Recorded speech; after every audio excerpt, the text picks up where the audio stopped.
At 10, this is Fox 61, Connecticut's news station.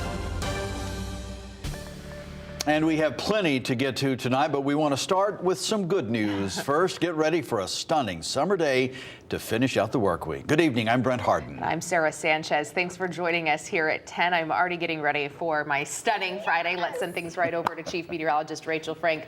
Rachel, after kind of a dreary week, I think we're all ready for some sunshine. Everyone sing it with me. The sun will come out. I knew you were going to. Thank you. Thank you. I knew you wouldn't leave me hanging.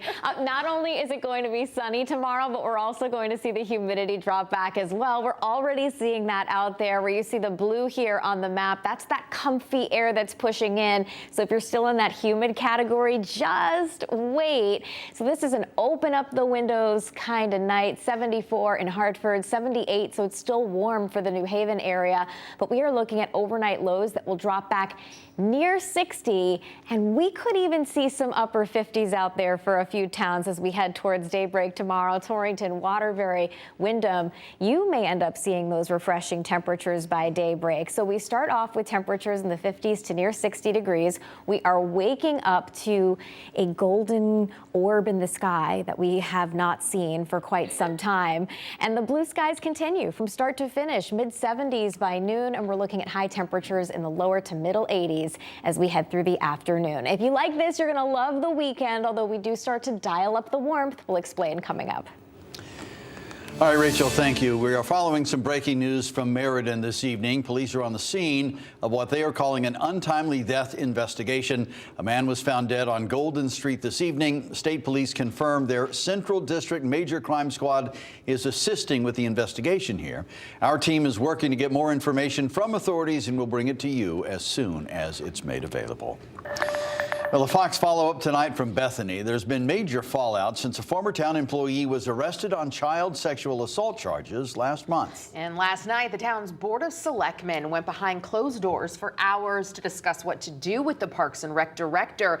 They came to a decision and put her on leave, but moments after that, she resigned. But the outrage hasn't gone away. Fox 61's Kaylee Collins joins us with why people say they are still fed up. Kaylee.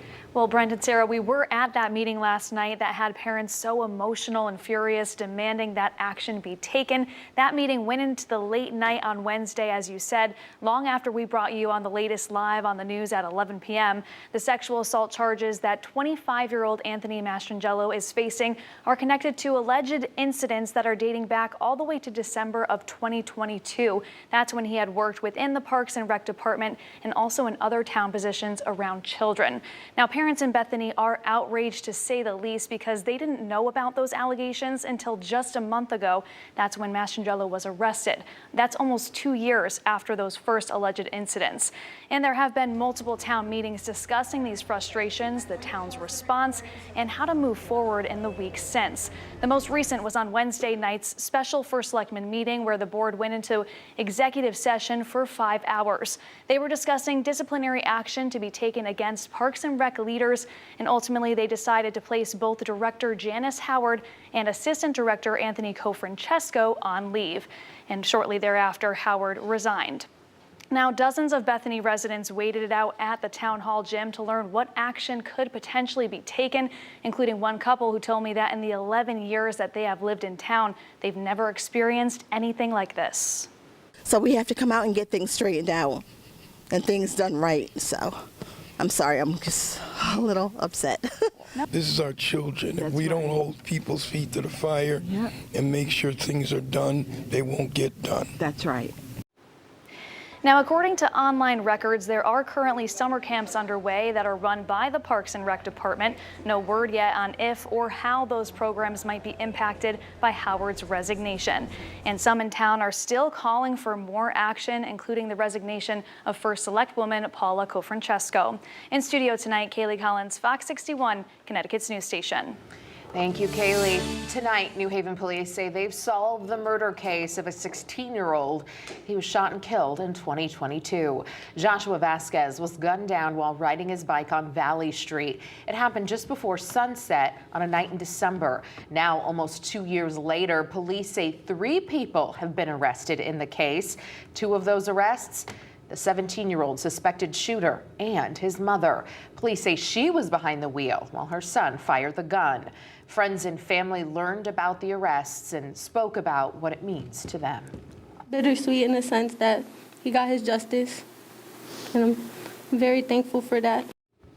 Police charged 46-year-old Latasha Brown and 59-year-old Ronald Miller back in April of 2023. But just this month, police arrested 17-year-old Angelo Gibson.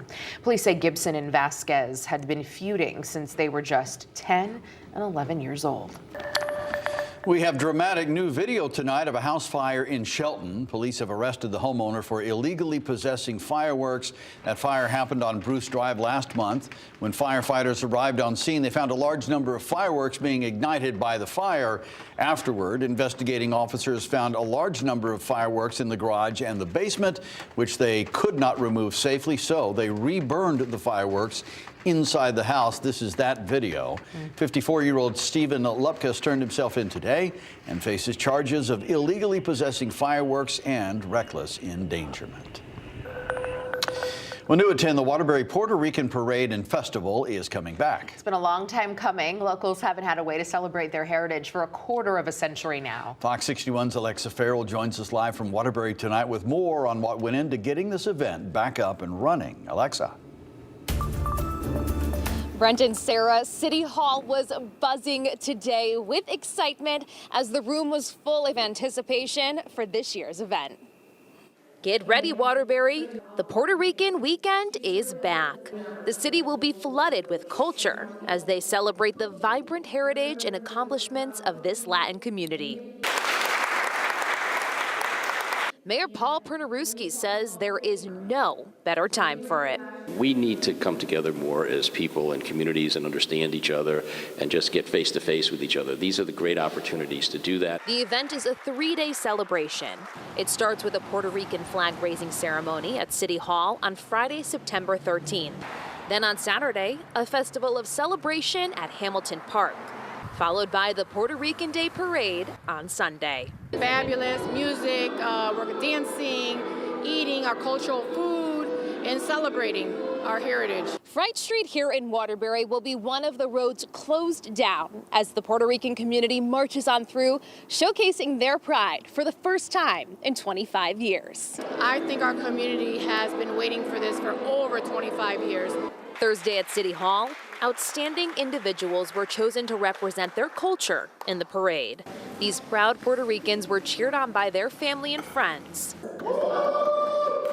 for their distinctions. We picked people in our community that really were very vivid in our community and have done so much in our community, and we selected them. Yes, I am very excited. I'm excited to be marching with my people, represent the beautiful island of Puerto Rico, and just be there in general. Jadalyn Alacia was chosen as the youth ambassador because of her volunteerism and educational achievements. So I'm hopeful that I can educate others on how important it is to volunteer in the community and have more youth and, of course, more Latin people come out in the community because it definitely makes a difference. Sergeant Adrian Sanchez of the Waterbury Police Department is the Civil Servant Ambassador.